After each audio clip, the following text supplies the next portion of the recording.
Listening to this Belly Up Sports Podcast Network product. Some said we go belly up, so we made it our name, and we're still here.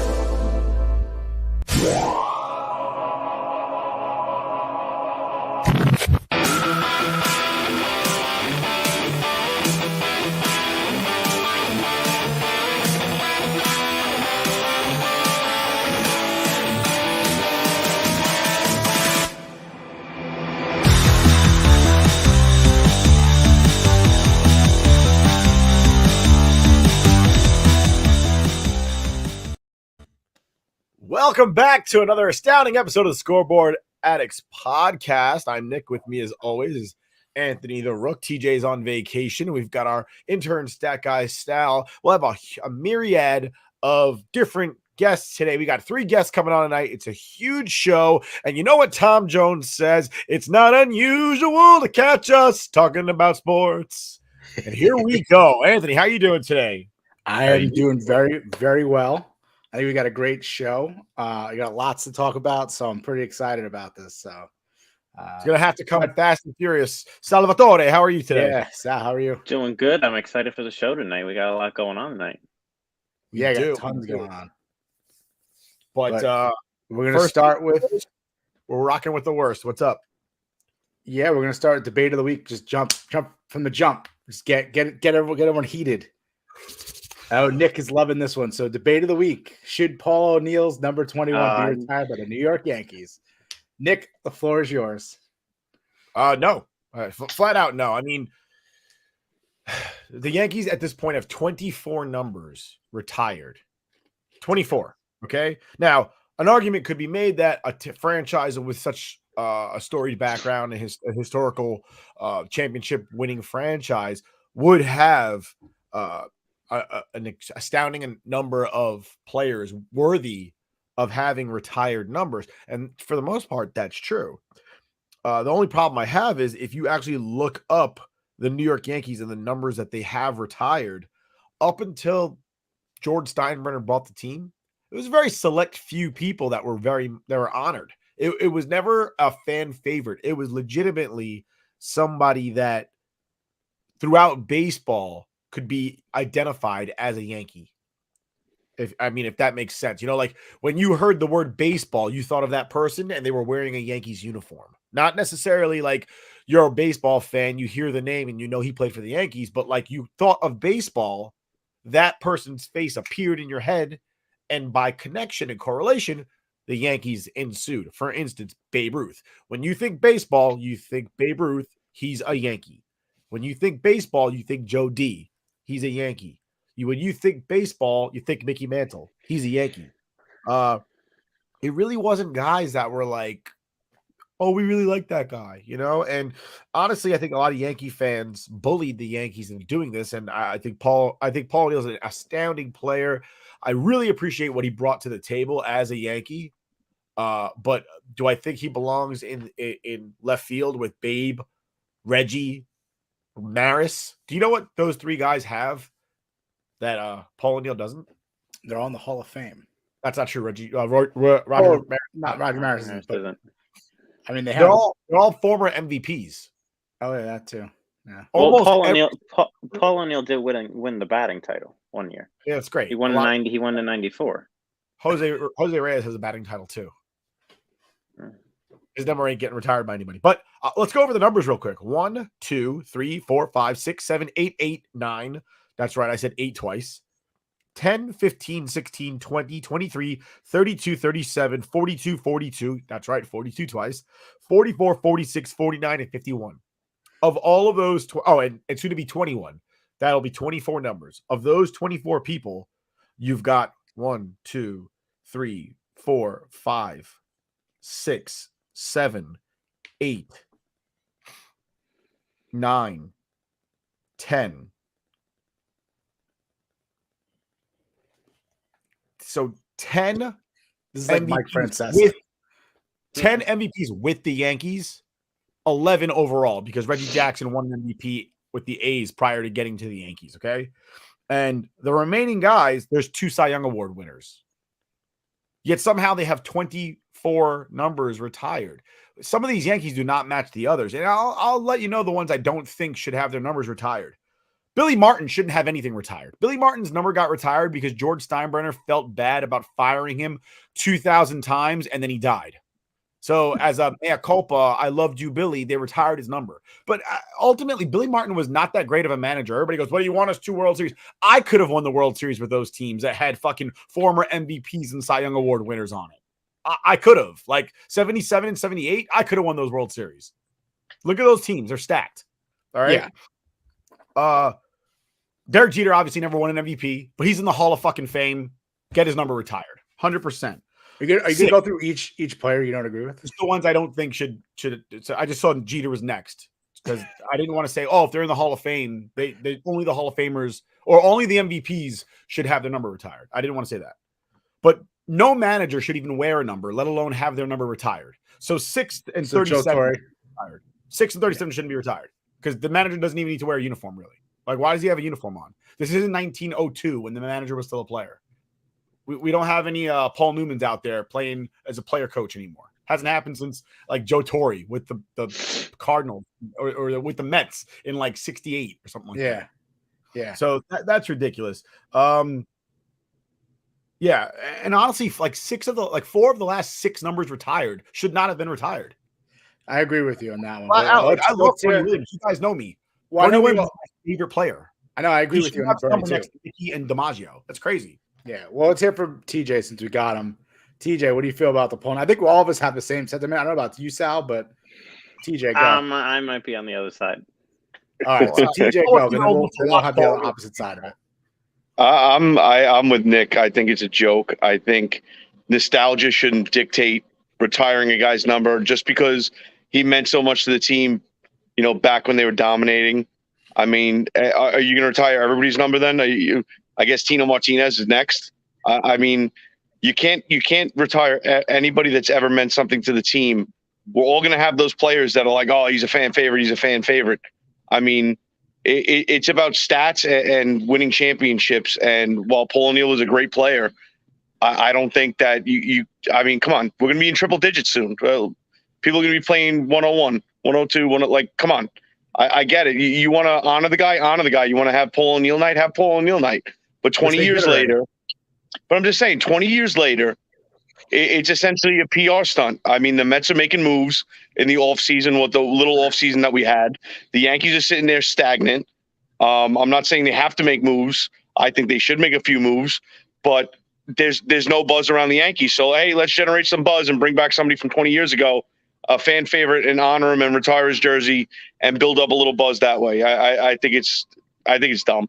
So T, I said my first statement was when you retire somebody's number, it should be somebody who is synonymous with baseball and then by extension, the Yankees. For instance, if you think of baseball, you think of Derek Jeter, who happens to also be a Yankee. So you retire his number. Mickey Mantle, same deal. You think of baseball, you think of Mickey Mantle. If Mike Trout was on the Yankees right now, retire Mike Trout's number. He's synonymous with baseball. And if Aaron Judge stays as prolific as he is and healthy and he wins the championship maybe with the Yankees, in 10 years, retire his number too. But right now, like if you ask anybody that's not a New Yorker who Paul O'Neill is, they'd be like, I'm not sure. Like there's a scene in Friends where that one he's trying on tuxedos and she goes, that one belonged to Paul O'Neill. And he goes, who's that? Right. And that's a joke, but it's not really a joke. He's not Derek Jeter. So let's hear from the opposite side of this then. Because Sal, I'm not going to put an argument here because I agree with TJ and Nick, so I'm not even going to give any more points. So Sal, here's the opposite. Why should we retire Paul O'Neill number 21? No, I agree with you guys. I think there is a lot of numbers retire, maybe too many. But I just Paul O'Neill was an important part in that night on those 90s teams. I mean, he's one of my personal favorite Yankees, and I never even got to see him play. So I was going to say, it shows how old are you again? 23, but it shows you the impact that he had on the Yankees and the Yankees fans and the fan base. He's so beloved that even people that didn't get a chance to see him play want to see his number retired. And like somebody like me, like I put him on my like top 5 personal favorite Yankees. So I get what you're saying. There's too many numbers retired, but I'm cool with it. I don't have a problem with it. I just think it diminishes the value of what it means. 100%. There's too many fan favorites. It's like the Mets saying, "All right, we're going to retire Bartolo Colon's number because for a long time he was the only solid player there, and he brought fans to the stands." And hey, remember that fat guy home run? I mean, O'Neal did win 4 titles, and maybe we should have won 5. Teams win titles. The team won. The team won. O'Neal's not winning that by himself.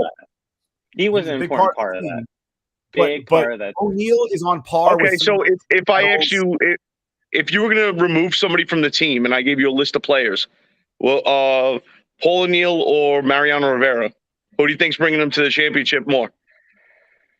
No, obviously Rivera. You can, and we could do this down the entire lineup. Paul O'Neal isn't the difference in those championships. Jeff Nelson and Mike Stanton were fucking incredible. He was the warrior, though.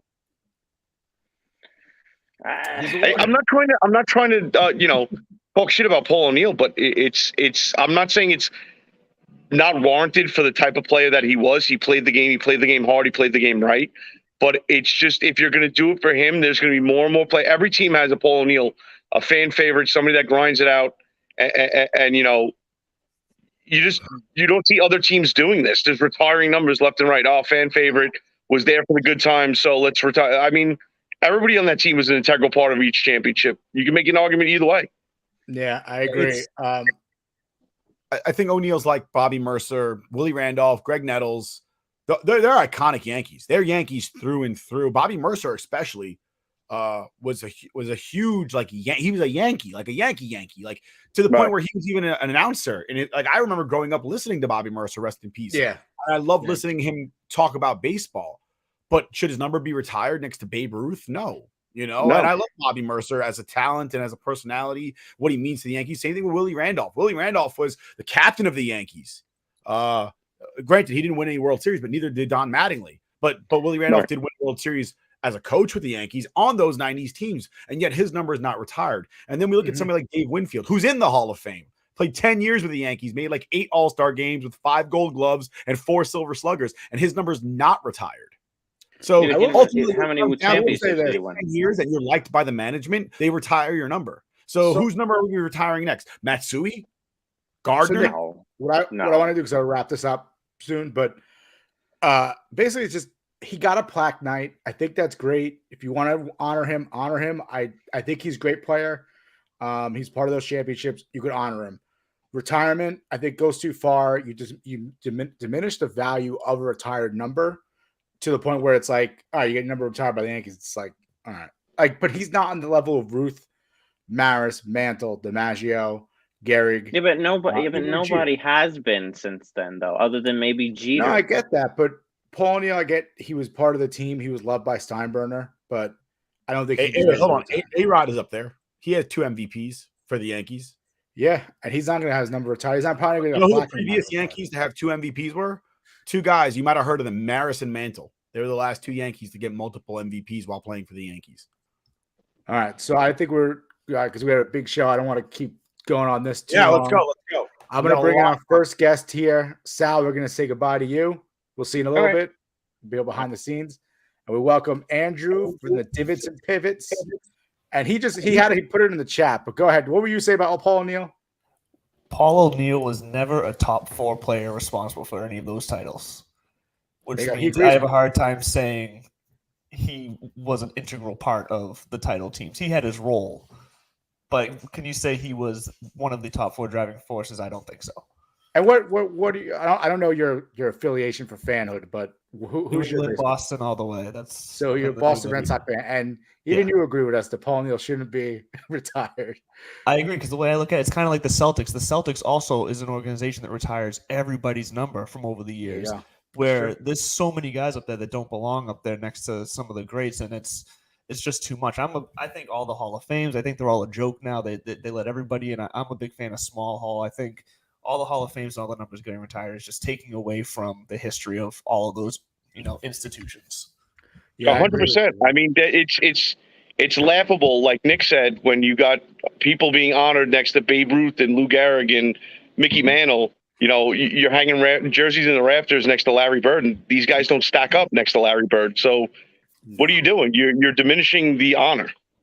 You know, Whitey Ford said there should only be 4 numbers retired by the Yankees: 3, 4, 6, and 7. 3, 4, 5, and 7. I agree. And nobody can argue that. And Whitey Ford's number is retired, and he was like, "Yeah, I don't deserve that crap. I was nothing compared to those guys." Think about that. Like the whole thing is you want to put a standard out there, and that standard is greatness, like just like generational greatness. Like you're not going to see this again.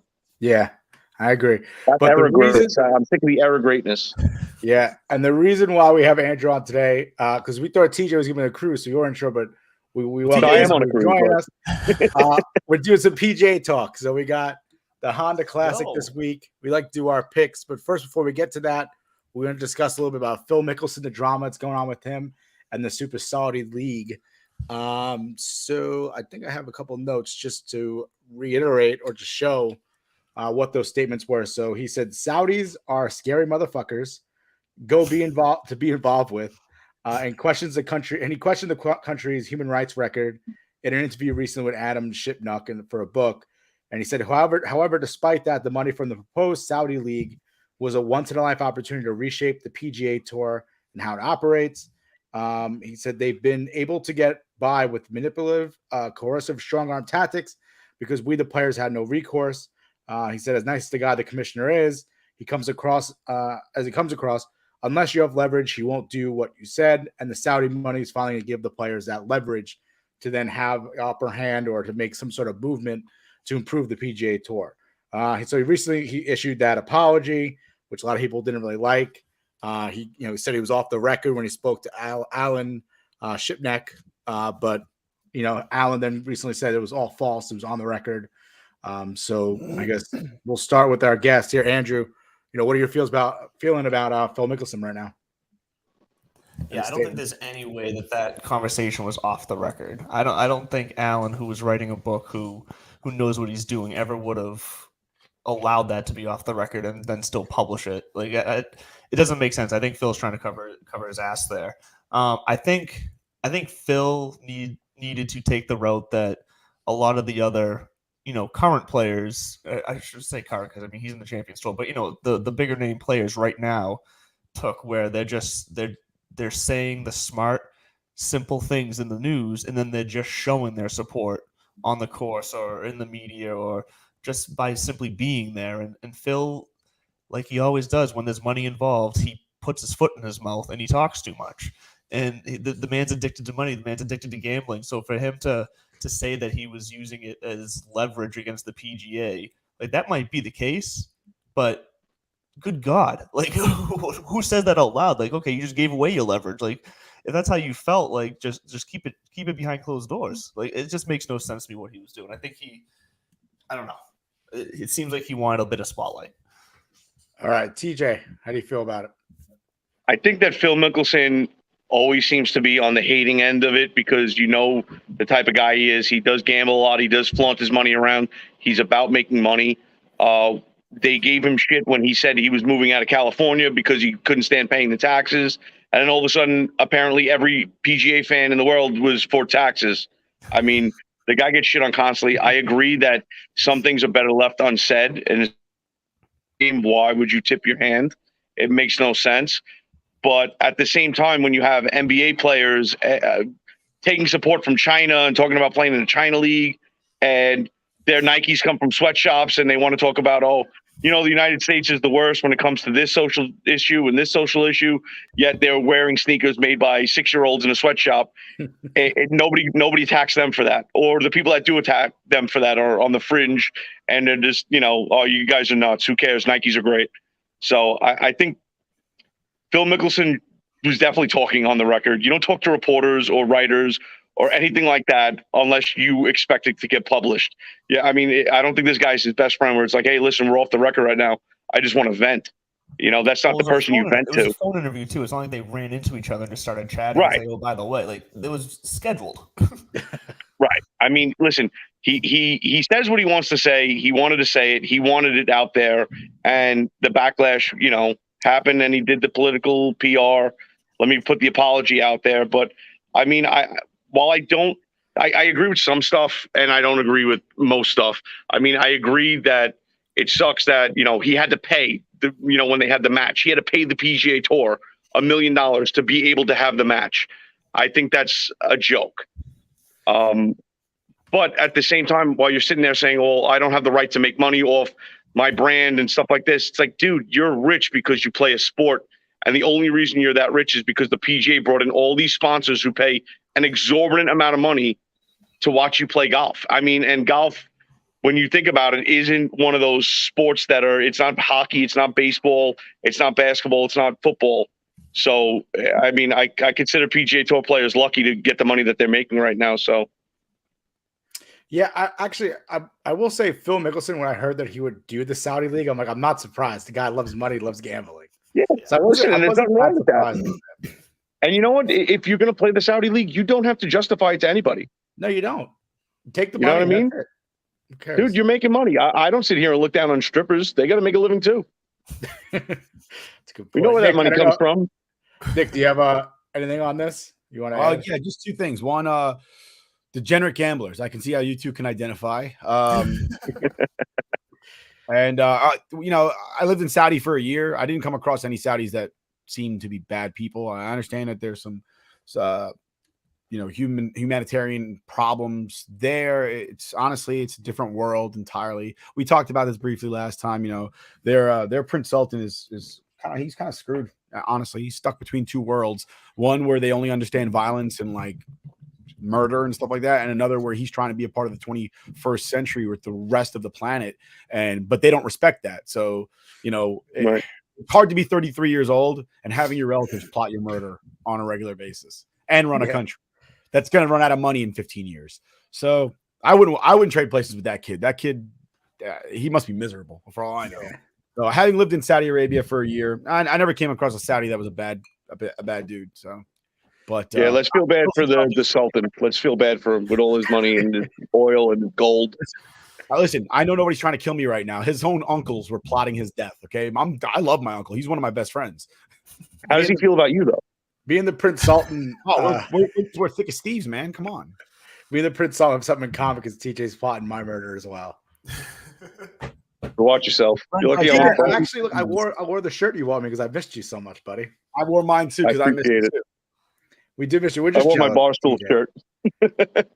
We don't work for those guys, man. Yeah. Fuck. I know. One day after Rook fires me.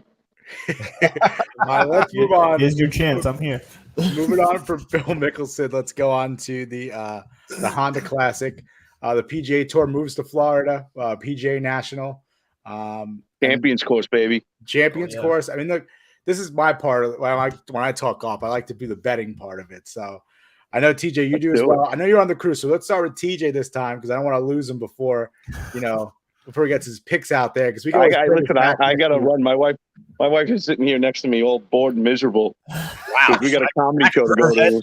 So mad, Carissa. She's like, it's ridiculous. She's like, "Are you getting paid for this? What's going on? We're on a vacation." Tell her I'm paying you. No, tell her I'm getting your paycheck this week. It's called free lawyer fees. But yeah, listen, PGA National Champions course. I mean, you got the Bear Trap, which is a par 3, par 4, par 3, which for tour players always plays above par. That's all you need to hear. That's all you need to know. And coming off the what's it called? The Genesis at Riviera, where Joaquin Neiman absolutely tore it up. I don't know if you guys got a chance to watch, but you're talking about greens that are like the size of postage stamps, fairways that are the size of normal greens, the width. And he absolutely dominated wire to wire. So I'm going to go with the hot hand. I like Joaquin Neiman going into this. I think if you can tear it up at the Genesis, he has a good shot at, going out there and putting up a good score. Sung Jae Im right now is going off as the favorite, 13-1. I know he won 2 years ago. The last year's winner was Matt Jones, I believe. He's been in the mix a lot out there. But him and Ricky Fowler in the past 5 years have posted the two lowest scores, shooting on average, 67 round. So as a dark horse, I like Ricky Fowler. I like putting Ricky Fowler in to hit a top 10. I think he's been in the mix there. He's been runner up. He's won. I like him coming in. I think he's hungry. He's been on a little bit of a downturn. He made a couple tournaments just by exemptions and stuff like that. But I think for the money, for the price, you can't go wrong putting Ricky Fowler in a course that he plays well in a top 10. So I'm going to go Joaquin Niemann, follow hot hand, and then Ricky Fowler as my top 10 pick. All right, Andrew, what are you feeling now? Yeah, I don't mind that. Coming from a DraftKings angle, Joaquin Niemann is the only guy above 10,000 that I'd be willing to play this week for all the reasons you just said. I want ball striking this week. I want approach. I want good putting, and with how hot Joaquin was last week, he was the only one I would consider playing. Now that whole top 10, 10,000 and above range is chalky this week because there's so little of them. And the other thing that's coming into a factor for that is that it's a very small 8K range on DraftKings this week too. There's only 10 guys in that 8K range. So what I'm finding is that those top tier guys are very highly owned, and then that 8K range is very highly owned as well. So if you're playing DraftKings, I'm almost I'm playing 20 something lineups, so I'm definitely playing some Joaquin lineups, but I'm more starting in the 9K and then balancing out with a bunch of 7K guys just from an ownership standpoint. That's where you're coming through. So the guys I'm looking at is actually like a Tommy Fleetwood and a Billy Horschel this week at the top of the 9K range. I really like both of them. I'm playing a lot of them. Billy Horschel specifically coming in with a pretty quietly good year so far, 3 top 40s in the last 6. And he's made the cut 3 out of his last 4 times here at this tournament. So I like Billy Horschel at 9,600 as a spot where you can start your lineup out. Like I said, paired with the Tommy Fleetwood, and then given the value you have in the 7K range, you can easily make that happen. And if I had to pick a dark horse for this week, I'm talking not to win, but just a dark horse if you're playing DK to make the cut and help you get to the promised land with getting that green.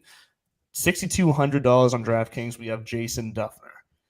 He loves the Florida swing. He's made the cut here every year for the past 5 years. He's not tearing it up and finishing top 20 or anything, but he's finishing 30s every year. And he's a nice, safe play when you can get him at 6,200 and he's playing all right, considering that price tag. It's a no-brainer for me to get him into a bunch of lineups. So Duffner's my dark horse, and I like starting with Fleetwood and Horschel up in the 9K range.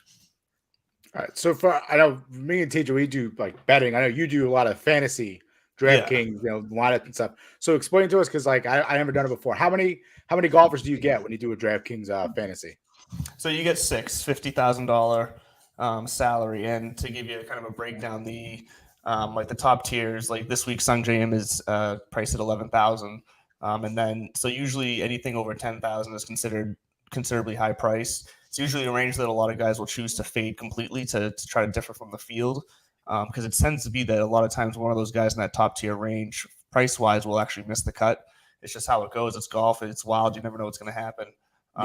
But yeah, other than that, it's just like any other daily fantasy. You have a price range, and you gotta fit under the salary cap. You get 6 guys. You get 3 points for birdies. Minus 3 points for a double bogey, like stuff like that. Yeah, no, I've actually never done that, but it sounds interesting. I might actually try it this weekend. Now we're talking to you about it because it sounds interesting. I do like betting on golf, and it's tough to always pick a winner, but you can always pick people who just do well in a tournament and still make money that way. So that's interesting. So I'm kind of following what you said. I like Billy Horschel here as well. So he's going off as a winner as plus 1,800. So top 5 guys right now is M, Fleetwood, Oosthuizen, Berger, and Horschel. So those are obviously, and the odds there are, they're all pretty long odds too. M is at plus 1,000. He's returning champ. One of my long shot picks that I have is, I'm probably going to butcher his last name, but is it Christian Bazunahan? I can't.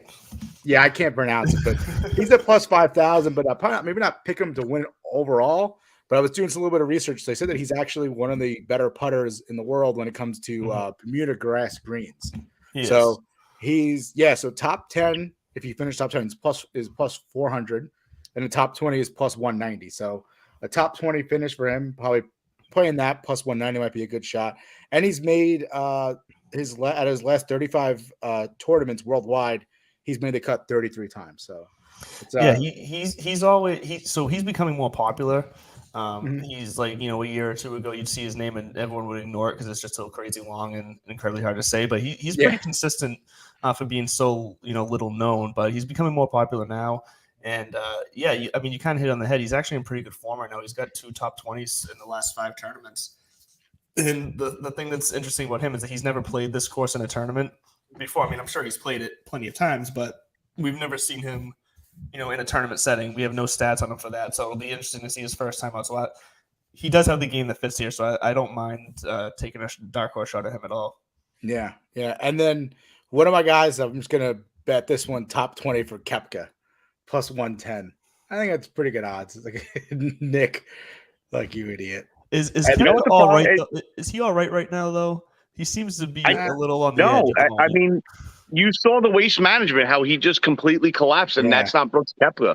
Brooks Koepka is the type of guy that can, right? Like he can float around and then just come right back in. And I mean, he showed signs of it. He made a couple, par putts that he needed to make, but he was putting himself in the waste management in positions that's not the way you win, and he just wasn't there. It's just he was going through the motions and he didn't have it, and that's why I'm staying away from Brooks Koepka for a while until he shows that resurgence, because he's not playing like himself.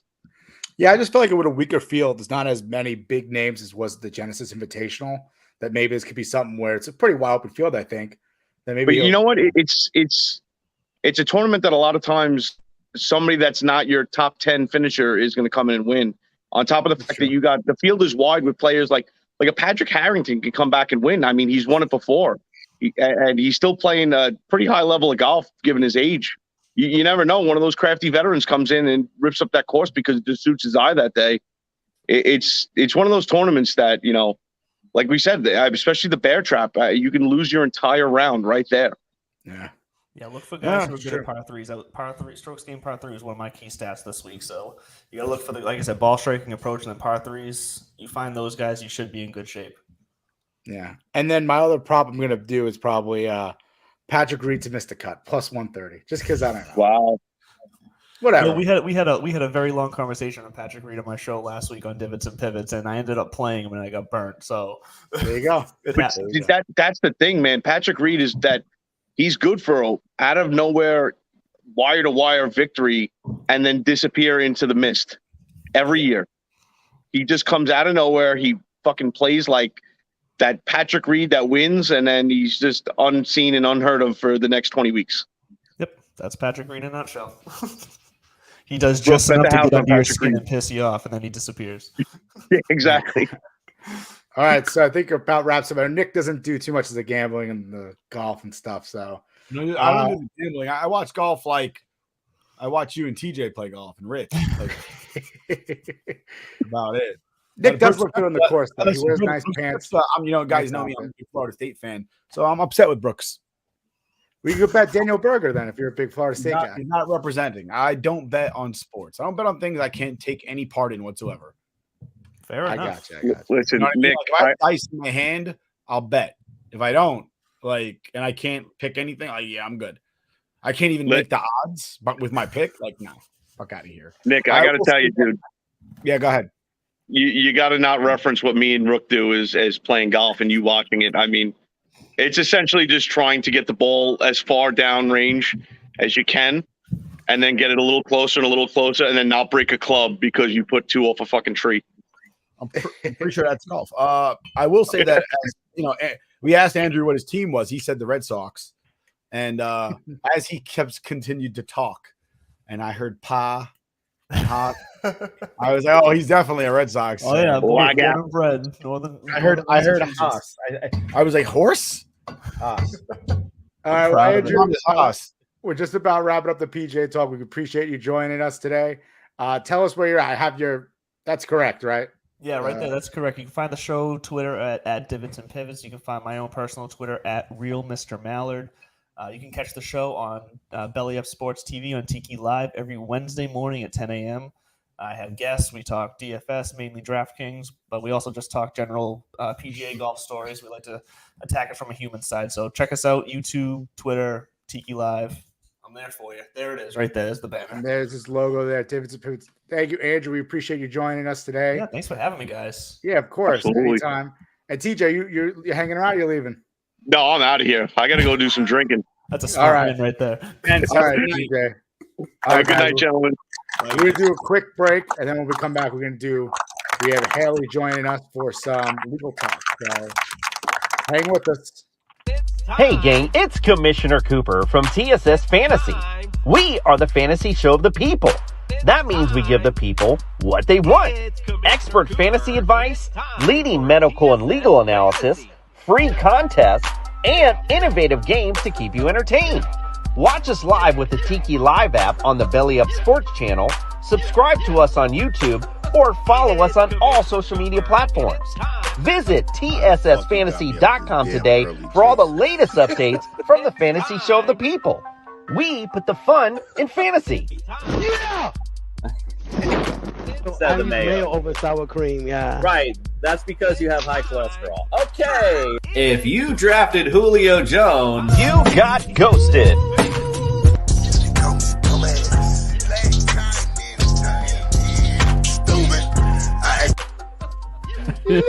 This is amazing. TSS Fantasy is like an orgasm. If I had a cigarette, I'd smoke it. I'm pumped to be here. This is the show of shows. TSS Fantasy, the fantasy show of the people. All right, we're back, and we are bringing on Haley right now. I have her thing there. Oh, sorry, I hit the wrong button. Haley, thank you for joining us. Hi, thanks for having me. How are y'all? We're good. I love it. You said y'all. That's I was gonna say I did a little fist pump. I was like, I was hoping to hear I was some hoping for y'all. I love it. I love it. We are actually going to Nashville next week. So we talked to Haley. She gave us some recommendations of places. Now, these places you've been to, or you just gave us random places? Some of them I had to ask my friends about. I'm not like a beer connoisseur. I tailgate. I love Tailgate Brewery. I'll be there this Friday for like a big Preds tailgate, which is going to be really fun. And I think I gave you guys Old Smoky. Old Smoky is my favorite, my absolute favorite. The 6 in Peabody, right? Is that it? Yep, doing like whiskey and moonshine tastings. Yes, that is my favorite. Perfect. Then we will. Oh, this is a weird comment we got. Gonna ignore that one. Anyway, so Haley, we're bringing you on today. Are we able to meet up next week to go do some sort of beer taste and a whiskey tasting? Absolutely. Are you gonna be around? All right, we'll try to do something with you regarding that because we do another show. We kind of do, we do beer tasting, whiskey tasting. We check out bars. So we love to do some sort of work with you, regarding that. So, but the reason why we have you here is because I know you're a law student. So where do you go to law school? I don't know if you want to say it, but yeah, I go to Belmont Law. It's in Nashville, Tennessee. Nice. Are you originally from Nashville? No, I'm actually from Detroit. Oh, Detroit. Okay, so your baseball team is Detroit Tigers. Then is that? Yes, I'm a Tigers fan. Well, she's a Browns fan, which is weird. You're a Browns fan too? Oh yeah, I just realized. Yeah, you were drinking from that cup. Yeah, nice. So what's in that cup? Water. I have homework to do after this, so we've got. And I was gonna say we appreciate it. I know how it is to be a law student. I'm a lawyer myself. I feel like the guy from TMZ. I'm a lawyer. But, I'm a lawyer. Yeah, I appreciate taking out the time to study and come join us here. So let's get into. We don't want to take too much of your time. So first things first is I don't know if you saw the Deshaun Watson news recently.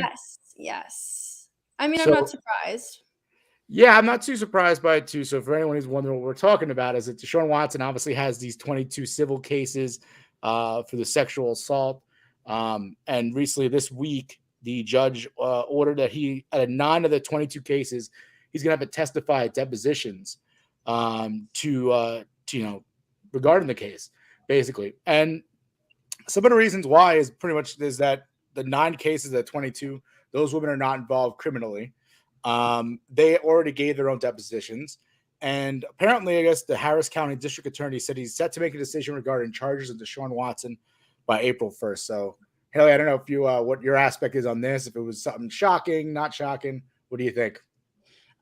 No, I wasn't shocked. I mean, obviously we knew he was going to have to provide some sort of testimony for these civil cases, right?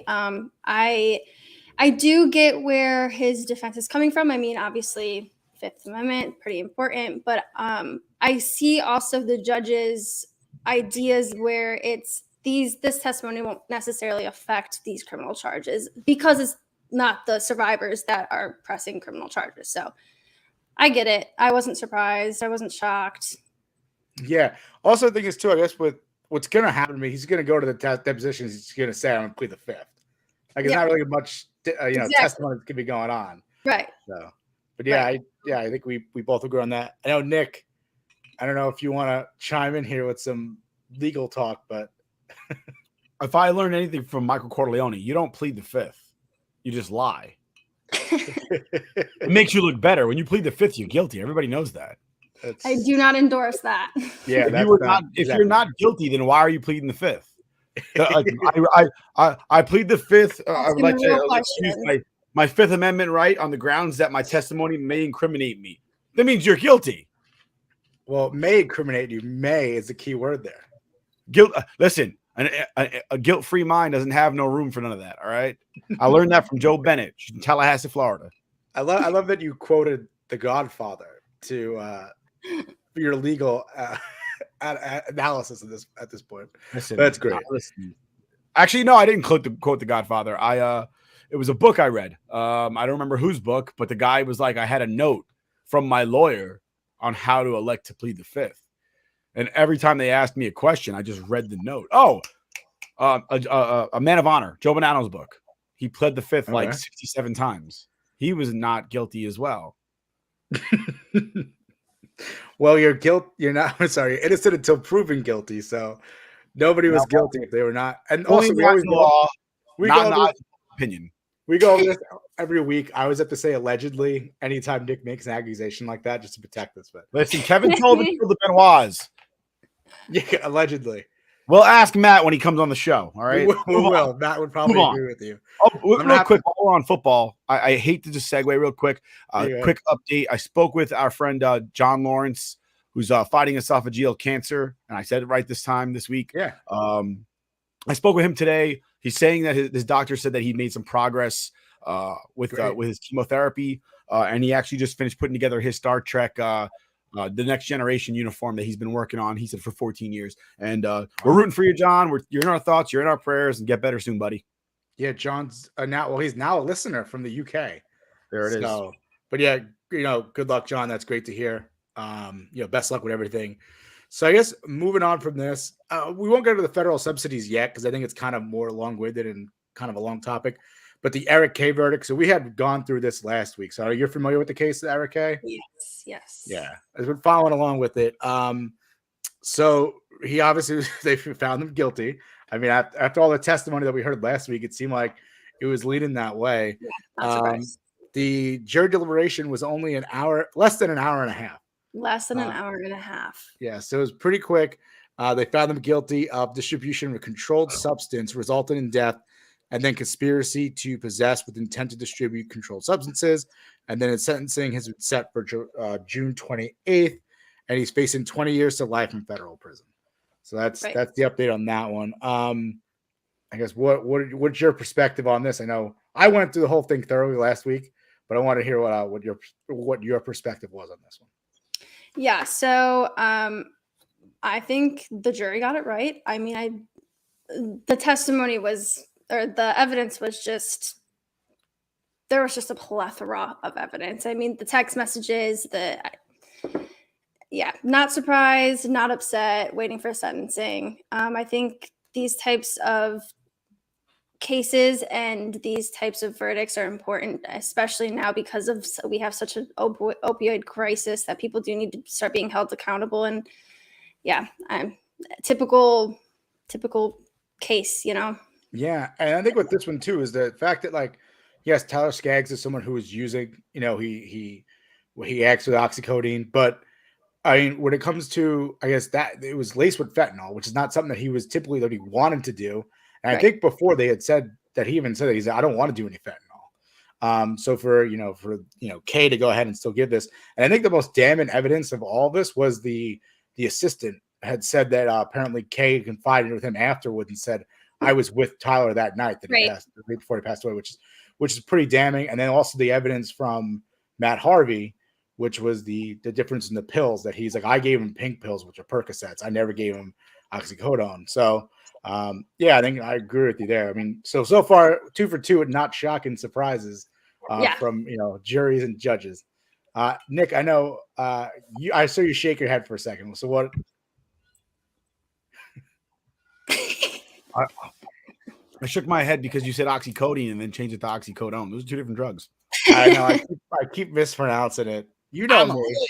It's last names and it's prescription drugs. I keep messing up the names of them. No, with the Eric K thing, I think it's a good determination overall because it's a deterrent toward dealing drugs. If I can hold you liable for the death of another, if I can prove that you're the one that provided them with the illegal substance, well, then that's one more reason not to do that, not to deal drugs. I mean, it's a very sad story. The whole thing is sad, and people who are like drug dealers, things like that, you're a bit of a predator.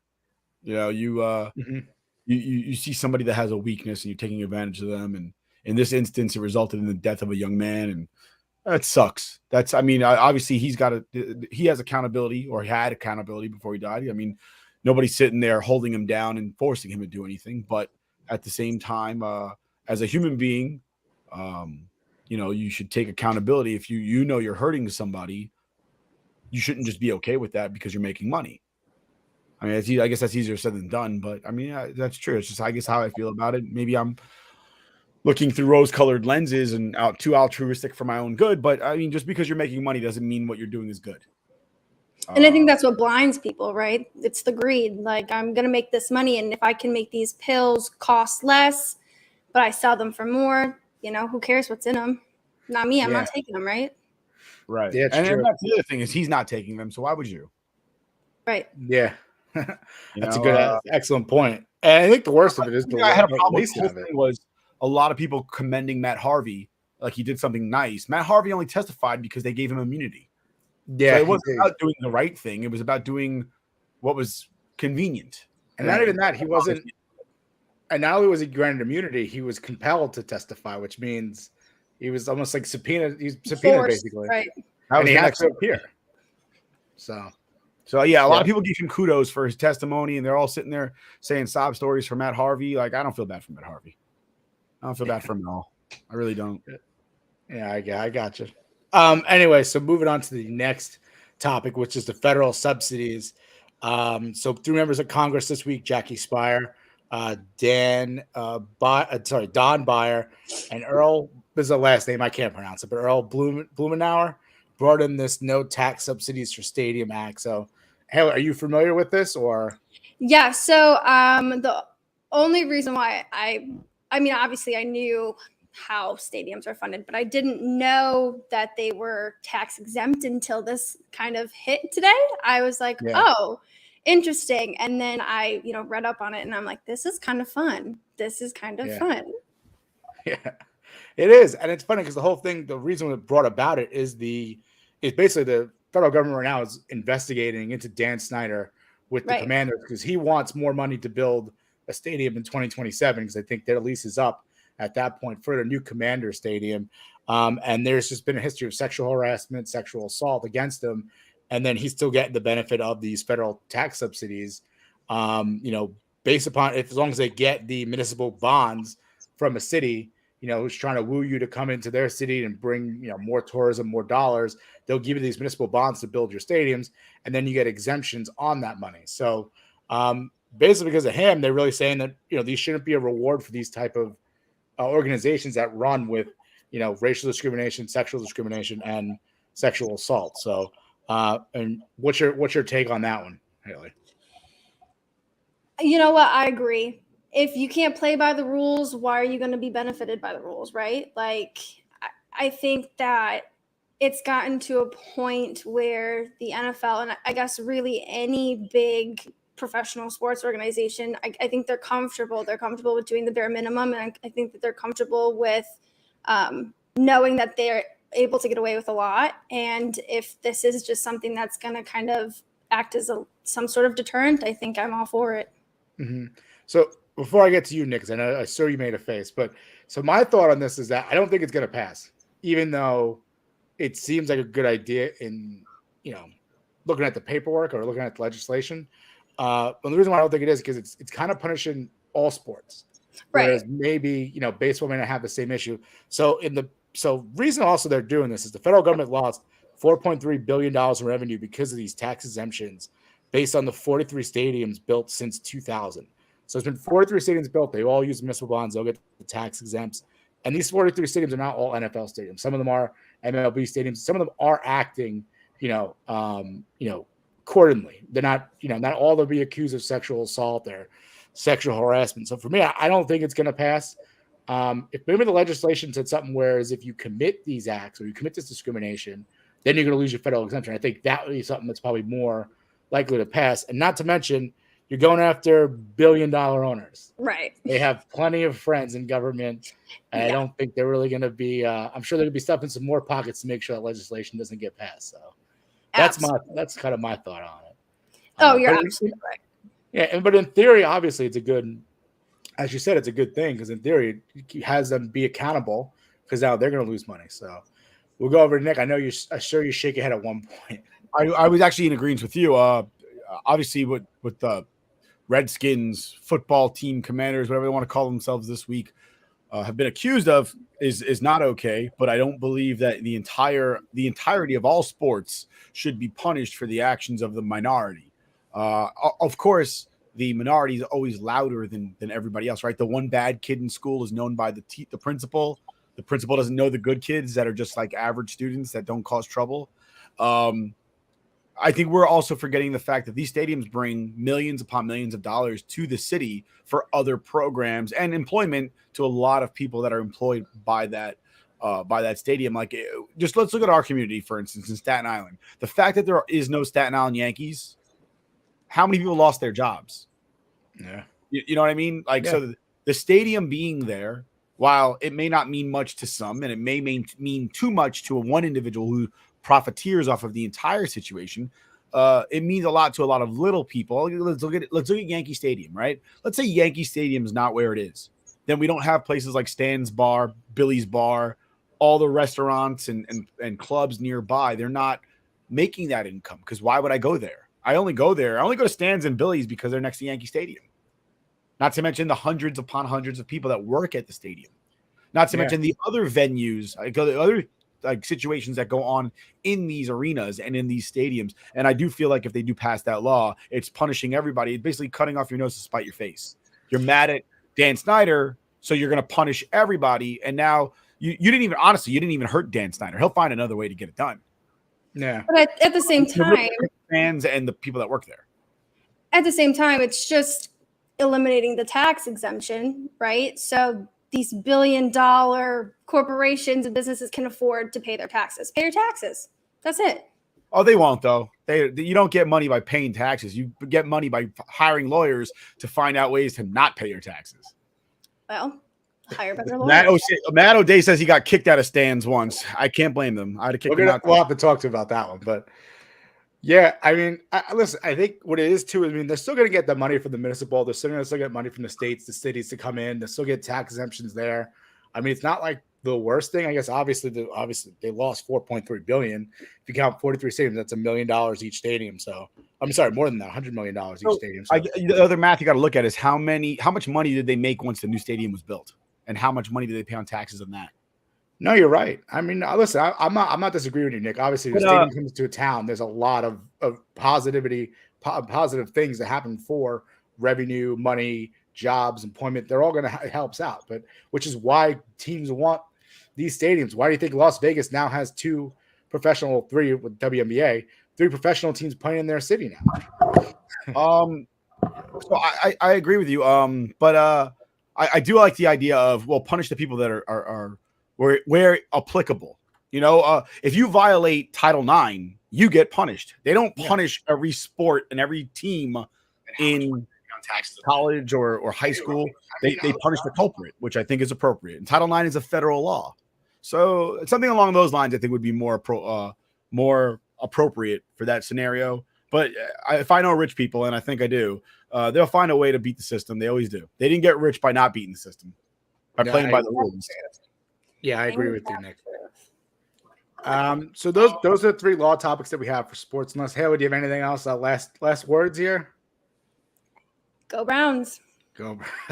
Real quick before you go, Haley, just tell us something about what you're on Belly Up now. You're new to Belly Up. Right. Tell us what you do. Tell us what you bring to the table. Where can we find you? What do you do? You can find me at the Haley Murphy everywhere, all social media platforms. Basically, I'm just trying to bring sports law to sports fans. I feel like it's something that a lot of fans don't know and don't have a good concept or grasp on. And I think it's important because lawyers play a key part in a lot of things behind the scenes in sports. And I think it's really interesting and I think it's really fun. And I kind of am trying to put like a fun spin on something that I feel like people usually think is really boring, right? But I don't know. I'm just trying to get people excited about the law. Yeah. So what mediums can we find you on? Instagram, Twitter, TikTok, all of them. And you're a writer for Belly Up? Writer for Belly Up. Yep. All right. Actually, Jerry Maguire is a movie about a lawyer who becomes an agent. Yeah. And he becomes best friends with his client. Yeah, best friends. Oh, he does become best friends.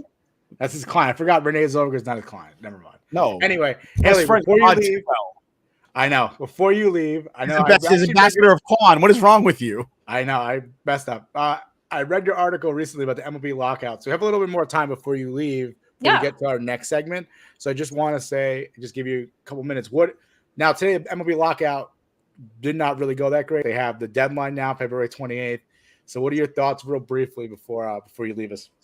Yeah, so if you would have asked me this question last week, my answer would be completely different. But after today, I think that we're not going to get a full 162 game schedule. We're not starting on time. It's a mess. It's a mess, especially with like them not agreeing to even have a mediator in there. Like it's a mess. I'm very disappointed. Yeah, without the mediator, I think that's really tough. I think it's the second time the players rejected the mediator too, which isn't great. And then this deadline, they said if it comes Monday and there's no deal in place, we're losing baseball. A couple games at least here and there, and there's not going to be 162 games. Players lose out, they lose their money, and the fans lose out on a great product. I enjoy baseball. I love baseball. I don't know about if baseball's your number one sport or not. I know me and Nick, big baseball fans, but it sucks to lose baseball anytime it happens. Oh, it absolutely sucks. We should be watching baseball right now. We should have baseball content. We should be excited for the season to start. And I'm everything but excited. Yeah, I agree with you. And speaking of bringing enjoyment and excitement to the law, here we have a comment here from Ladarius Brown. He enjoyed this conversation with sports law. So thank you very much. That's your buddy. Hey, LB. Yeah. Well, thank you for listening. And Haley, thank you for coming on. We really do appreciate you. Thanks for having me. We'll discuss soon because we'll try to figure out when we're in Nashville. See if you want to join. I know you're not a beer connoisseur, but maybe you might have to taste some beer with us while we're out there. I will have to do it for y'all. Hey, whiskey moonshine. I'm your girl. All right, perfect. So if you can't find me in Nashville, I'll be the guy that looks like me with a cowboy hat on. Oh, great. Don't forget the jorts. Remember, I know you're not into those, but listen, I am not Stone Cold Steve Austin. I do not wear jorts. If I do wear jorts, they're going to be Daisy Dukes. I have a belt buckle that's about this big. Is that? You have to bring it. You have to bring it. Yeah, like I'm a Texas hillbilly. You can't wear that shit unless you earned it. Ask my cousins about it. All right, you can't wear that shit unless you earned it. In Nashville, we're all fake hillbillies. So, but you know what though? I've been in Nashville before. All the women look like Haley. We're all blonde. Everybody's blonde. I've never seen a larger collection of blonde women in my life. Yep, we're all blonde. Terrifying. And Haley, more than half of us aren't really blonde. We're fake blondes. Well, Haley, thank you for joining us. Everybody can find Haley at the Haley Murphy. And that's HAIL with 2 E's, Haley Murphy. And we also will find you on Belly Up Sports, the blog, stuff like that. So you'll be there as well. So it's great having you on. We do appreciate it. We're going to take a small break, and we will be bringing back our intern Sal and then our last and final guest. So thank you so much. Clap it up for Big Murph. Thank you, guys. Thank you. Take care. What's up, everybody? Andy here, the host of the Sane Podcast. This is a show about nothing and everything as it pertains to sports society and culture, and everyday life. Come join me weekly as my guests and I will sit down and talk about the beauty that is sports, how it pertains to society and culture, business, fitness, family life, and much, much more. Nothing off the table, no topic off limits. We welcome every type of discussion. Each week, we're going to hope to be bringing you some laughs, some education, and some insightful knowledge from the guest perspective, from my perspective. So hopefully you'll be learning something along with us. You can follow along on Apple Podcasts, Spotify Podcasts, or wherever you listen to your shows.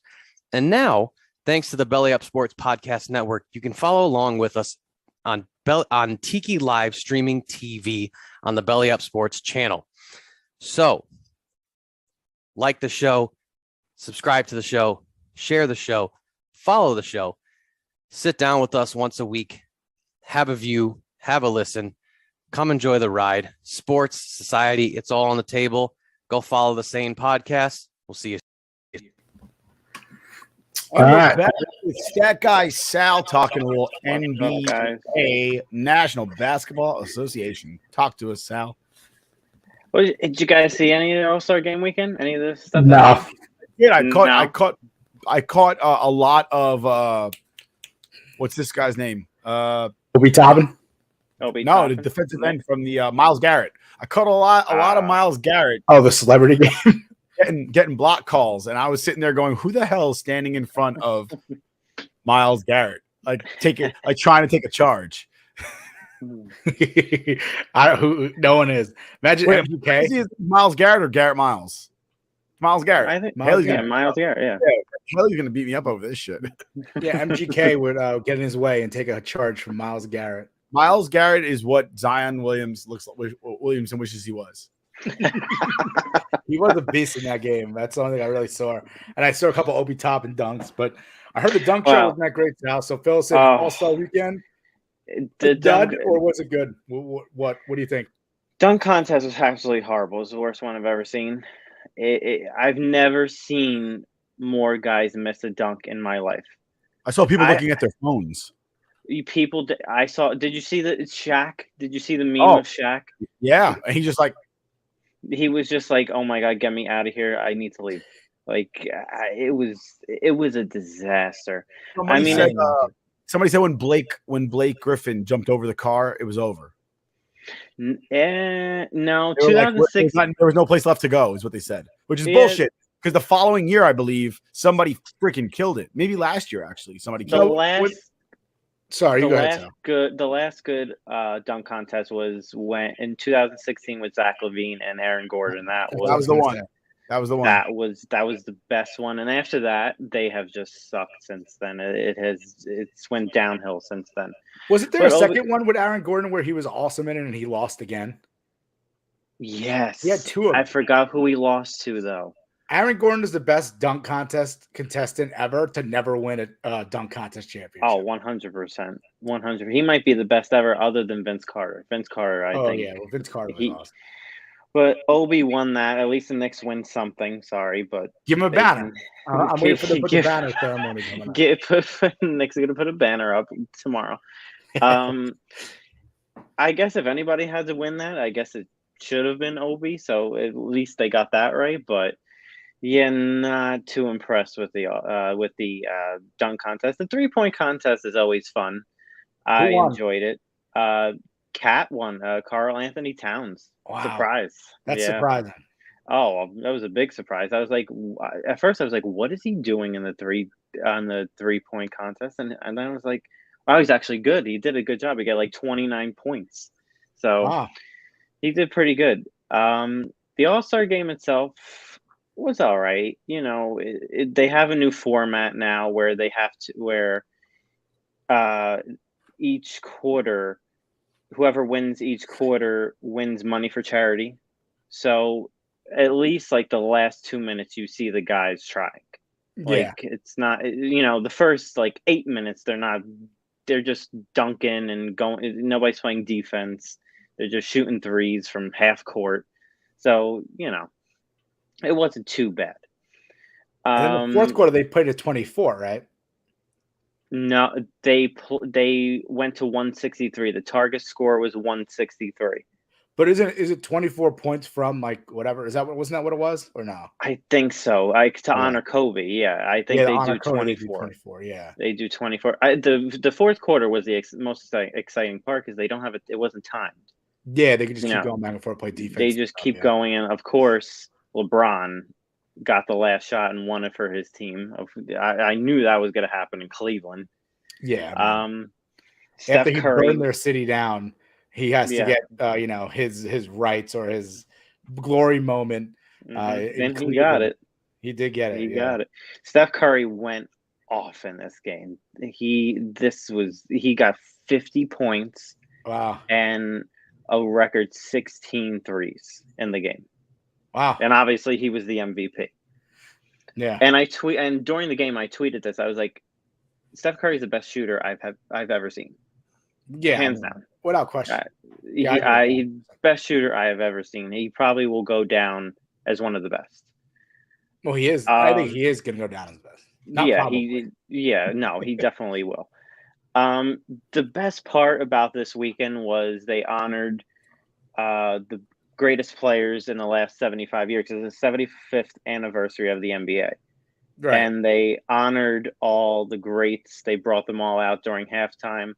You know, you saw Michael Jordan and LeBron James and Magic Johnson, you know, Allen Iverson. The list goes on. And I thought that was pretty cool. I caught that and I actually looked at the list. And like a third of the 75 played in the last like 15 to 18 years. Yeah, I don't get that. I noticed that. Apparently, the guys that played and started this game, they sucked. Like ultimately that's what it was. Well, maybe that's because they weren't all 6'8". Maybe that's why they sucked, because they were all like 5'11". No, and that's why there's some guys that was very recently biased. Guys that are like in the middle of their career and they're like, yeah, they're top 75. Really? They're top 75. If they died tomorrow, they probably wouldn't even make the Hall of Fame. I think James Harden was in that, right? James Harden's not his career's not done. James Harden. Giannis Antetokounmpo was in it. Kevin Durant, right? Kevin Durant's in it? Yeah. Guys that are still in the middle of their career. Damian Lillard was in it. Damian Lillard. So I think they just did it because it was like one of those things where it's like, well, let's get the fans who are currently with us.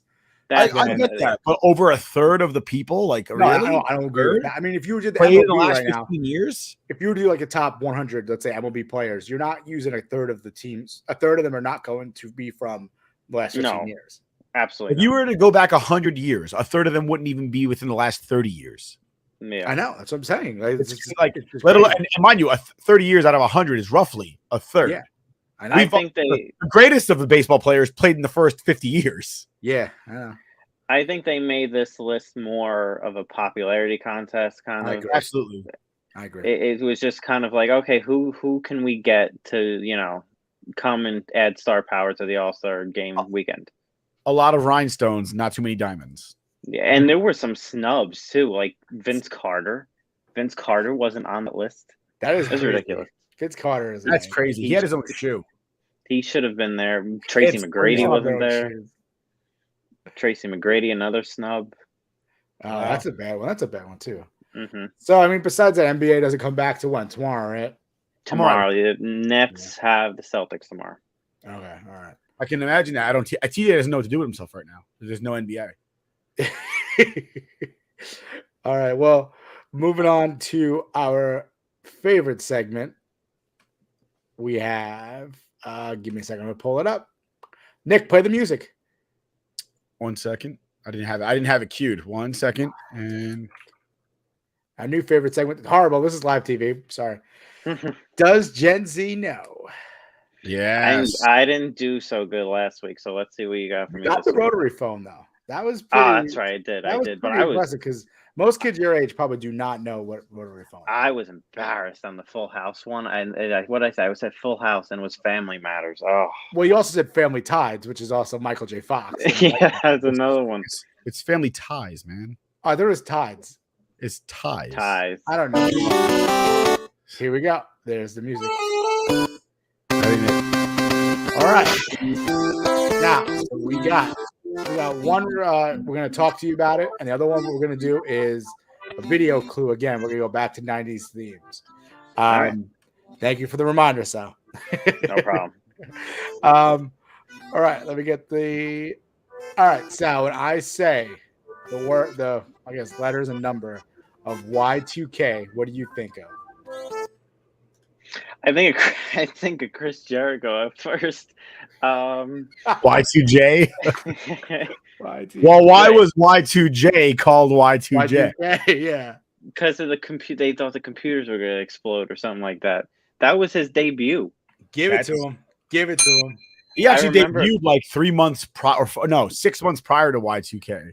That's the only reason I know that, because of Chris Jericho. So Y2K, for anybody that knows computers, Y2K is a situation where they were unsure of how here's a couple computers images would be able to equate having 00 as the calendar, which I thought was kind of stupid, only because computers work on ones and zeros. A 00 at the end, it only shows you 00. 2000 is still the number. It's not 000000. I imagine if it was the year 0, which there is no such thing, that would have caused a larger problem than 2000. But a lot of suckers bought computers because they were Y2K compatible. Well, look at this. Look at this. This I pulled up. I looked back some old images about Y2K. Best Buy had to remind you. Have a good little remember. Wow. Turn your computer off before midnight on December 31st, 99. That's crazy. One. We also have here the effort versus Y2K cities preparing for the worst. Wow. So I didn't think it was as serious. It was a very serious. People were like survival preparing to the point where they created this book, the Y2K Personal Survival Kit. So I mean, this is like people really thought that the world was either going to end or some shit was just going to happen, natural disasters, and planes are going to fall out of the sky and all the computers are going to be messed up. My sister, shout out to Gina, she probably don't like this. I tell the story, but she was like telling my parents like stock up on like cans, like food. Like she was all in on Y2K and was like, we have to prepare. We don't know what's going to happen. And then it happened. And we're like, see, Gina, you were crazy about this for nothing. So that was all a ploy to get people to buy new computers. Probably. Of course it was. All right. Because what dropped right before that? Windows 2000. Yeah, exactly. All right. Thanks, Chris Jericho, for that one. I would have gotten it wrong if it wasn't. Yeah, I wasn't sure if you would, because you were born in 99. You wouldn't have known. And when's your birthday? You just passed in February, so right? Yeah, February 11th. You were like, what, 10 months old when it happened? So you wouldn't have remembered. So I thought I'd stump you, Sal, but you got me. I got you on that one. What else Next you got? one. All right, here we go. Guess this theme song.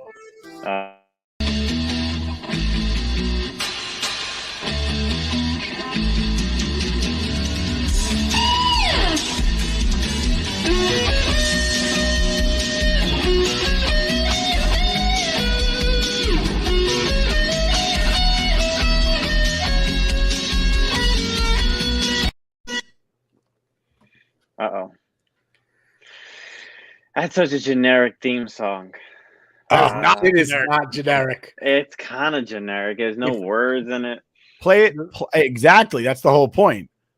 Can you put hold on and play it again, but don't put up the graphic. I can't do that. You disgust me. That's the way the program works. Unless you want to play it from your phone. No. I'll play it from my phone. Hold on, give me a second.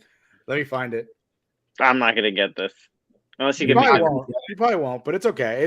This is like if you heard any '90s child has heard this song, they're like, "Oh, I know exactly what that is." Like it's. No, wait, hold on. That's awful. That's awful. I hear it, but it just sounds so god awful. I wish you'd stop. You're ruining my life. You're ruining the magic. Ruining the magic. Ruin the magic. Give me some hints. But here it is, right here. Look, this is the hint.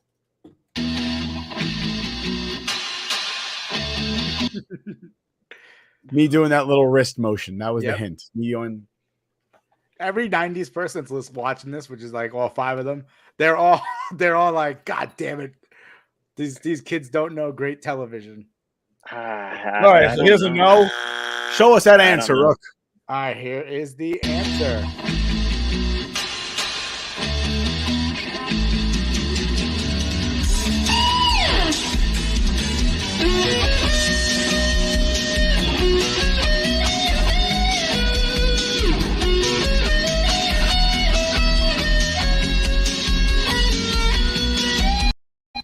had to wait for the glasses part, though. I've heard of that show. I would have never. We would have sat here all night. I would have never gotten it. But that was a I've heard huge of it. part of the '90s. That was amazing. That says Jungle Boy's dad, R.I.P. Luke Perry. Yeah, R.I.P. Luke Perry. Really? My wife, we love that show. We actually, when we started dating, we rewatched it. Like, she had the DVDs of it. We rewatched Beverly Hills 90210. Amazing show. I have it on the Plex. I've heard of that. Oh, I have to go back and watch it on the Plex then. It's amazing. But Jungle Boy from AEW. His dad I was just about to say, yeah.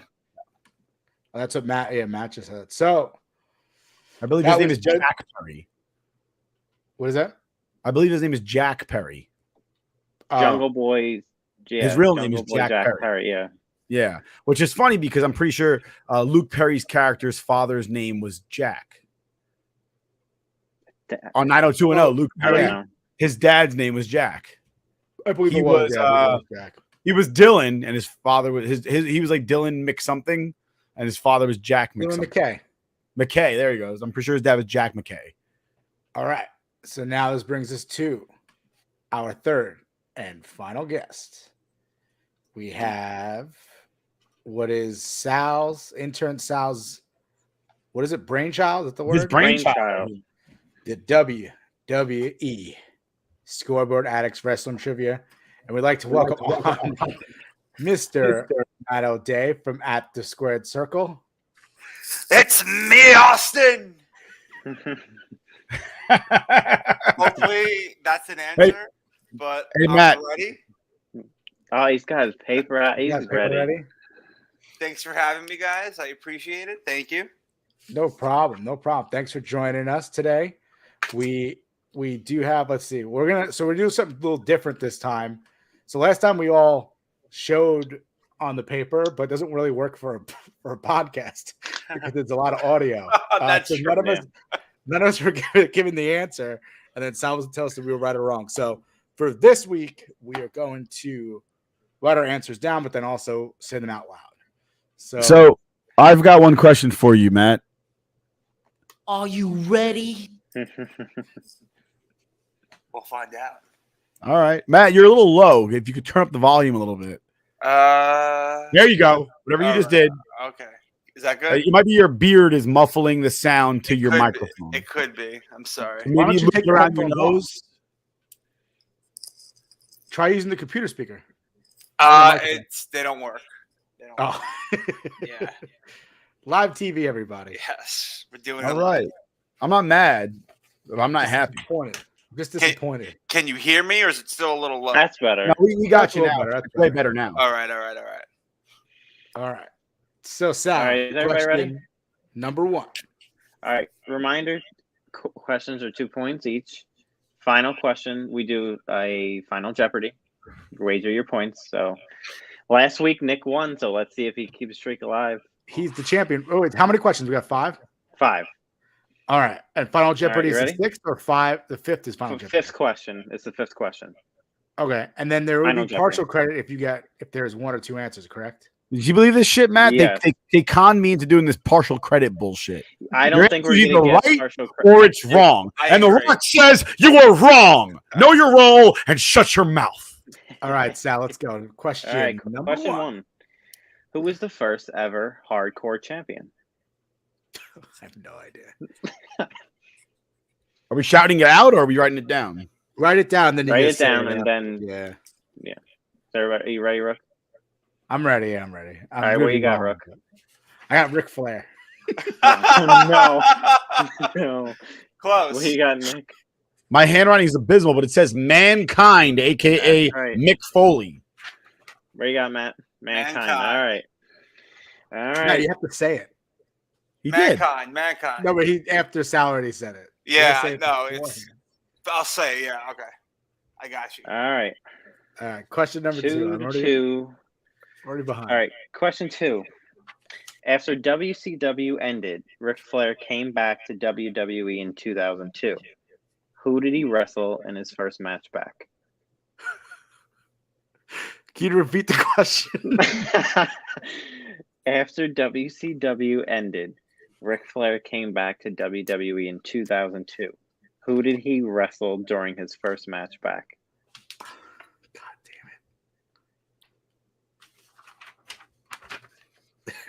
So wrong. I'll go first. The Rock. Nah. I love this answer. So I'm not entirely sure because I stopped watching once they started bringing back people's grandpas to wrestle. I'm going to say Hogan. No. All right. Mr. McMahon at the Royal Matt's Rumble. got it. Wow. Matt Like I got said, it. grandpas. I knew there was going to be somebody's grandpa. I just wasn't sure. I was thinking like somebody older, and then I was like, maybe it was like somebody who was young and they did The Rock. I was gonna pick McMahon. I would have been right. It would have been such a Ric lucky Flair is guess. the reason why I stopped watching wrestling in 2002. That would have been epic if you would have picked McMahon. All right, Sal. All Here right, we go. question 3. Ready? Which 2 former wrestlers had the gimmick of being Mr. McMahon's stooges during the Attitude Era? Fuck. I don't know any of it. Stooges. Mhm. They had the gimmick of being the Stooges. I'll just say my answer because I know it's wrong. I put the Mean Street Posse. Easy there, Pete Gas. That's his name, Pete Gas. Nick That's you. That's your friggin' twin. The first intercontinental champion, Pat Patterson, and owner of Briscoe Brothers Automotive Company, Gerald Briscoe. You got it. I have the same thing, Patterson and Briscoe. I love Nick's intro to them though, so spot on. Listen, they're the Stooges, but let's show them a little respect. Pat Patterson was the first intercontinental champion and the first R.I.P. locker room openly gay wrestler. So, if I got this wrong, I don't get to participate in Final Jeopardy, right? Because I have no points. Well, we got one more question before Final Jeopardy. Yeah, but if I Final get it question wrong, 4. I'm not going to be able to be in Final Jeopardy. So get it right. Yeah, so get it right. I believe in you. I can't. Yeah, Is we it don't easy believe in you. style? Come on. I'm not really a big hardcore wrestler. We'll see. All right. So right now, Rook with 0, Nick has 4, and Matt has 6 in the lead. All right. Now, question 4: what pay-per-view had the classic Hell in a Cell match between The Undertaker and Mankind? Got to name the pay-per-view. God.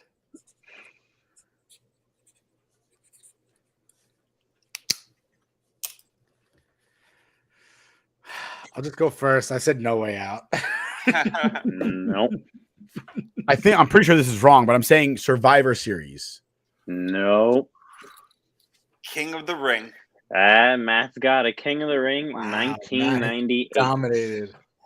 I went 0 for 4, so I could not participate in Final Jeopardy, but I'll still give an answer, even though it's going to be wrong. All right. I just want to point out, 2002, I was busy trying to hook up with chicks. Matt was wearing a Yankee hat and watching wrestling.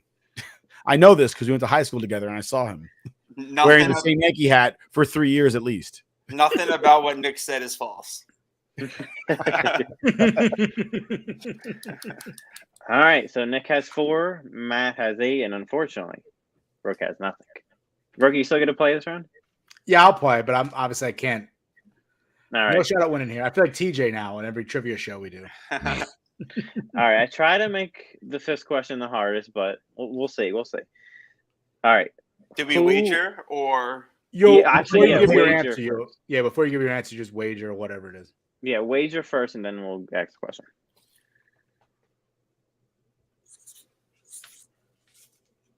Okay. All right. Who wrestled in the main event during the first ever episode of SmackDown?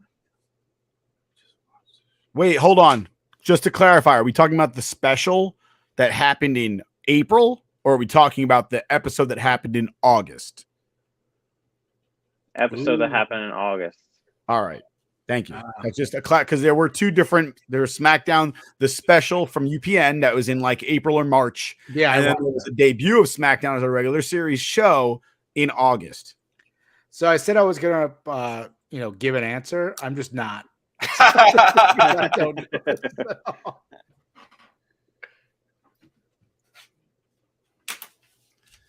All right, we ready?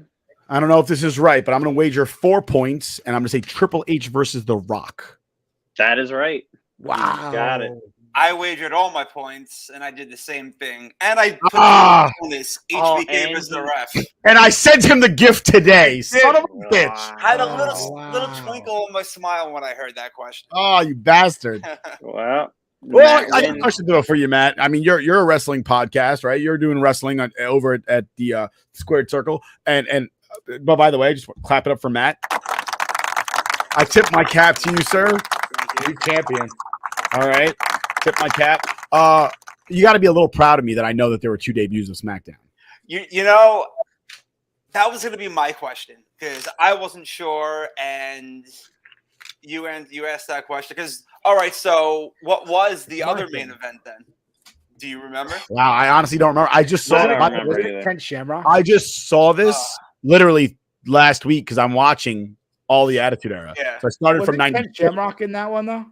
I don't remember. I mean, Ken Shamrock had internal bleeding that entire year, so tough to It say. was Triple H and Undertaker versus The Rock and Stone Cold when the corporate ministry formed.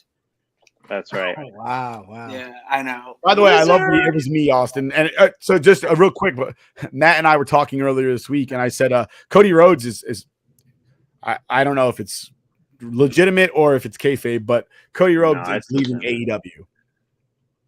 I'm not into wrestling in today's world. I'm an Attitude Era guy. I don't like PG wrestling. I'm not a fan of it at all.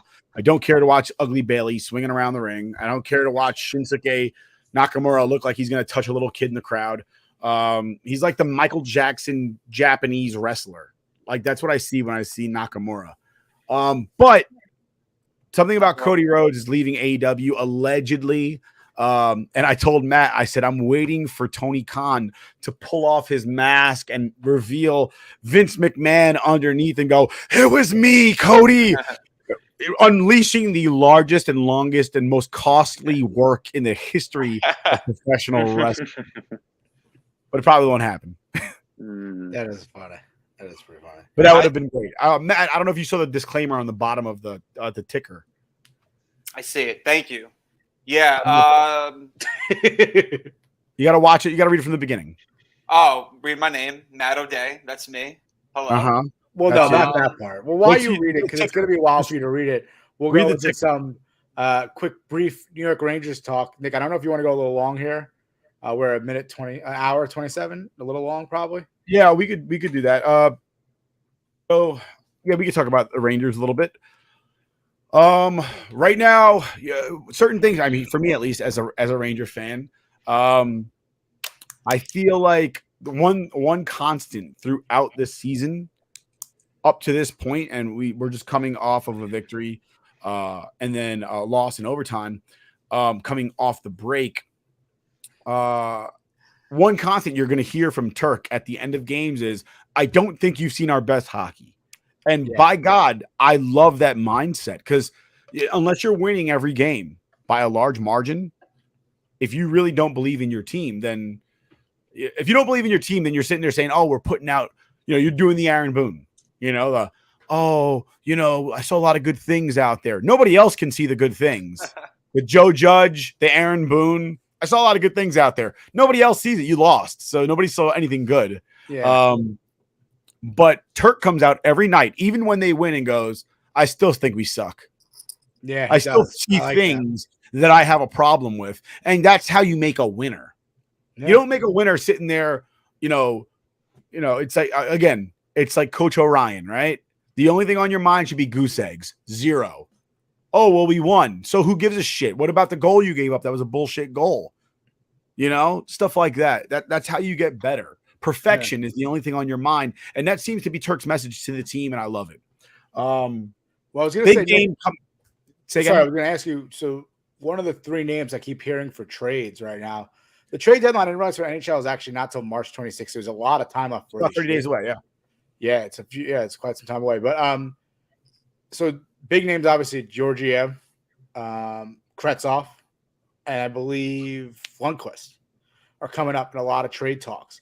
Kretsov, obviously, we know the situation with Kretsov where he's not, there's no, he doesn't like to really strip. He's playing in Russia. He's playing in Russia. He's playing well in Russia, too. So he's kind of a good, as long as he wants to play in North America, he's a good, chip piece to move. So, is there any expectation? I mean, obviously, the Rangers are going to be buyers. So what do obviously, you- is there a there's move been you a lot want? of there's a lot of conversation about JT Miller, and we talked about this. Yeah, TJ we and I talked talked before, about this yeah, in, like in that. depth like a week ago. But it seems to be that I saw a list today on Twitter, and it said it showed 3 players or 4 players. I can't remember who they were off the top of my head. Yeah. But it said teams to be interested, and the Rangers were in all 4. Pretty much the Rangers are in on every player in the NHL right now. If you're in the NHL and you have a player and you're not in the playoffs, you're in. You know, the Rangers are looking for a player from your franchise. It's really a question about who they're willing to give up to get that player. And somebody like Nils Lundqvist, Kravtsov, they're people that they may move on from. A lot of Ranger fans are talking about Kakko. I just don't see it. I mean, is the kid lighting it up right now? No, he's injured right now. Okay. Yeah, But he's 21 years old. What is he? Almost 22 or about to, or just turned 22. Like, Number 2 they make overall. it seem like he's so old that we should just give up on the guy. I mean, it's not. Do you really want him to end up being great someplace else like Miller, and then having to trade for him back at a higher value than what you could have just mentored and made him into? And I also think that I thought he was playing well before his injury too. Like he wasn't playing horrible. Like he was great improving. defense. He was getting there. He's only 22. He's number 2 overall pick after Jack Hughes. And he was getting there. He's getting to the point where he's finally progressing. We're finally seeing what we drafted, a few years ago. And now it's like his name's coming all the trade talks, which is obviously a good piece to move. But is it someone that we could possibly use to make this cup run this year or even next year? Because I mean, the question is, unless you're trading for that guy, that Jack Eichel, right? Yeah. If you're trading for an Eichel, if you're trading for a McDavid, then yes, give up the farm. That's fine.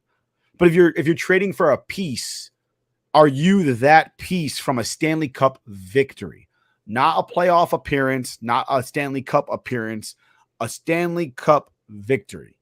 And that's the question. And all the names that are in question, no, they are not the guy that's going to bring a Stanley Cup to New York.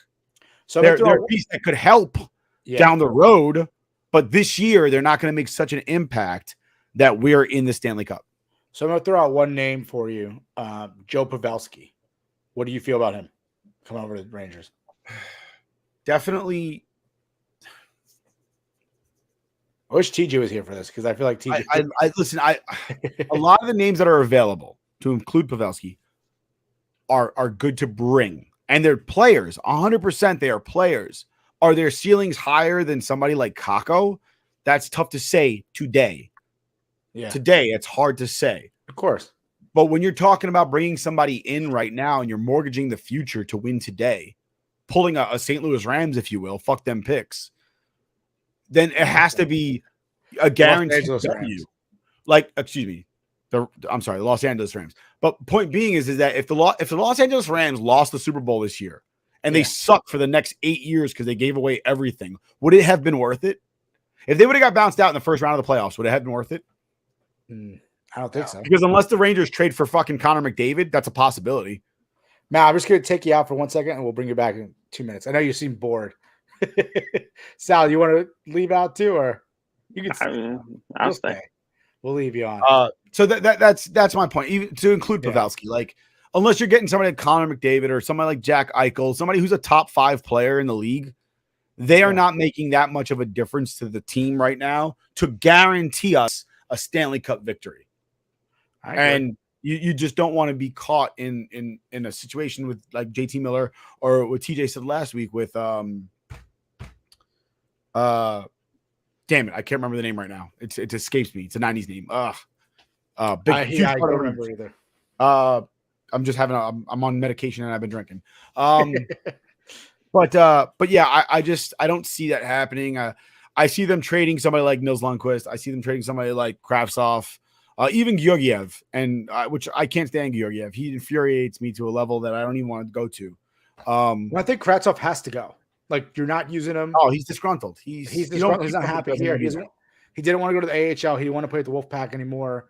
I mean, there's younger guys who, you look at Brandon Schneider. He was in the Wolfpack.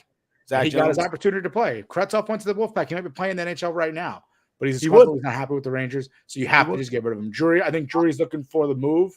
And I think whatever move he makes to Kratzhoff is going to be something that, benefits the Rangers at this point.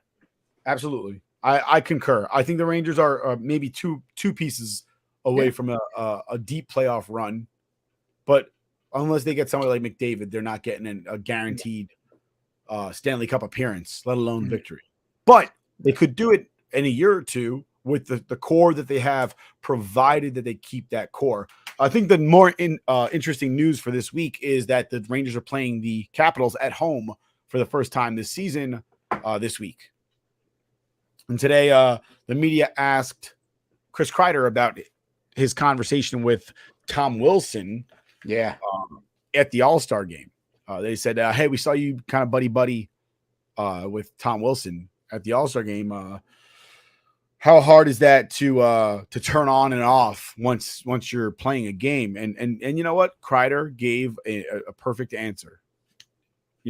All personal lives are personal, but we are all professionals. You have respect for professionals. Once the puck drops, though, the only friends you have wear the same jersey as you.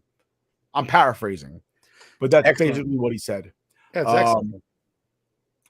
And people say, well, the Rangers are over it, and that might be very well true. I don't know. I'm not in the locker room like some of our friends might be, or once were. But Ryan Reeves was also on the shelf the last time we played the Caps. So Ryan Reeves ain't on the shelf anymore, and Tom Wilson lives in fear of Ryan Reeves. So I guess we'll see what. And you know what? The Rangers faithful, the blue shirt faithful, they're gonna want to see something. I think. I wouldn't mind seeing Tom Wilson get his face bashed in. Yeah, I agree. And then seeing Reeves go and take off his jersey and go just as a fuck you to Tom Wilson. I don't really think about Tom Wilson except for when we play the Capitals. Yeah. But then again, I don't think of Ovechkin either until we play the Capitals. Although Ovechkin's an all-time great. But yeah, I think that's the big deal. We're playing a lot of original six teams in the next couple weeks. We played the Detroit Red Wings last week. TJ was blaming John T. McGinley, for our loss to the Red Wings last week. I don't know how his being friends with Chris Chelios causes them to beat the Rangers, but whatever, it is what it is. He's entitled to his opinion. But we play a lot of original six teams coming up over the next 30 days, and a lot of teams within our own division, and it's really going to determine who wins the Metro. And we'll see what happens. I think the Rangers' main focus is not even winning the Metro right now. It's going to the playoffs. Yeah, I agree. Make the playoffs, try to make a run. Be one of those like Cinderella teams. People don't expect it, but here we are. We're in the cup. But, Rangers fans are hungry for that cup. So hopefully we get to see it eventually. But I think that's about it for the show. I mean, we're going to bring back Matt real quick. Matt, tell us where you're at. I know you got the squared circle. It's kind of like a wrestling meme page that you run. Tell us, where else we could find you. Yeah, I'm on Twitter too. You had the little banner up there. There you go. And then I just pretty much it's just for fun right now. And I actually sell. You can see it if you have the video, but I sell wrestling merchandise, open figures, closed figures on Whatnot. So I post that on Twitter, so you could catch the links on there. And if you're not a member of Whatnot, there'll be a link to where if you sign up, you get $10, I get $10, everybody wins. So that's a couple of things I got going. You also sell the Funkos. Yes, I do have those too, the Funkos as well. It's a lot. I do have a lot of things that I'm moving, and that or Whatnot, it will be on the T squared circle, correct? Yeah, I'm gonna post the link up there. I may even just pin it. There you go. Brainstorming. I'll pin it on there, and you guys could check out what I'm doing. All right, cool, Matt. Well, we appreciate you coming on for some wrestling trivia. Good luck with your Whatnot. Oh, I love it. At the squared circle. Maybe we'll have you on again. You're not a reigning champion. I guess. You can't have no Shawn Michaels shenanigans with Razor Ramon. I feel like, I'm ready to defend. I say next week we bring back Joe Sikoa like the fake Diesel, because they kind of look alike with the beard and the glasses. I always said that. We should see. I don't know if Joe does wrestling trivia. We should bring them both back for wrestling trivia, but we'll just pretend Joe is Matt. All right, Matt, we do appreciate it. Why don't you hang around because we're gonna end the show soon, and then we could hang around, chat real quick. But All right, everybody good. else. We just want to say thank you again to Andrew Leduc. I always say Leduc. I think everyone says Leduc. It's Leduc, you freaking animal. Leduc from the Davidson Pivots. Thank you for joining us for the PGA Talk. TJ, thank you for joining us as well, all the way from the Atlantic Ocean. Stop. Hold on. You can't thank our fellow co-host for showing up on our show. You're really trying to fucking to just get him off the show, aren't you? No, because he came from the Atlantic Ocean. He came from the Thank you, Haley Big Murphy. We'll see you next week. Yeah, thank you to Haley Murphy for coming on talking law with us. Big show. I think we did a pretty good job getting through everything. I don't think we listed anything. All right. Nick's having fun editing this. I'm just going to take out the last 10 minutes I talked. Yeah, well, Sal, thank you for your Does Gen Z Know, your wrestling trivia, and your NBA knowledge. We do appreciate you watching the All-Star game, unlike 90% of the population. I didn't. So thank you for everyone here at the – oh, Nick, this is your part. Oh, yeah. For everybody here with us, thank you for joining us here at the Scoreboard Addicts podcast. We appreciate you being with us, and we'll see you again next week. All right, and here's our promo. This is the Scoreboard Addicts podcast. Starring Nick, TJ, and the Rook. Our shows are for the average sports fan who likes drinking, talking sports, and talking shit. We cover all sports from the MLB to the NHL and everything in between, as well as review movies and discuss pop culture. Dude, he wouldn't be in the NFL if he couldn't play at this level. All right? You get this. Good day. I can't believe you just said that. It was the stupidest thing I've heard you say in weeks. All right? Saying he can never play at this level? I never heard. You're ruining the magic. That's a really interesting point. We all know of shady underground places that give massages and happy endings. And does it not seem out of the realm of possibility? It's an embarrassment. I think fans are tired. Because it's a clown show organization. Guess what, Joe? It is still a man's sport. This is still hockey. Step the fuck up. He's looking. I don't know why, but he looked at me. I'm looking at you. He's looking at me. He goes. He's trying to eat it real low key. Join us on BellyUp.tv on Tuesdays at 7:30 p.m. for our movie reviews and on Saturdays at 7 p.m.